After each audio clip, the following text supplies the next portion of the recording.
বিসমিল্লাহির রহমানির রহিম। ঈদ মোবারক। প্রিয় দেশবাসী, আসসালামু আলাইকুম।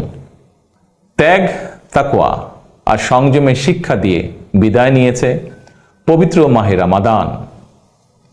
মাসব্যাপী সিয়াম সাধনার পর মুসলিম উম্মার বিশ্বজনীন ঐক্য, সংহতি, সহমর্মিতা এবং অনাবিল আনন্দের বার্তা নিয়ে এলো পবিত্র ঈদ উল ফিতর।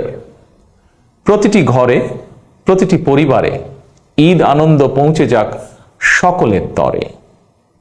আসুন আমরা রমাদানের আদর্শে উদ্বুদ্ধ হয়ে একে অপরের সঙ্গে পবিত্র ঈদ আনন্দ ভাগাভাগি করে নেই। ঈদ উল ফিতর উপলক্ষে আমি প্রিয় দেশবাসীকে জানাই পবিত্র ঈদ উল ফিতরের শুভেচ্ছা। বাংলাদেশ সহ বিশ্ব মুসলিম উম্মার প্রতি জানাই আন্তরিক অভিনন্দন ও মোবারকবাদ। ঈদ মোবারক। আল্লাহ হাফেজ।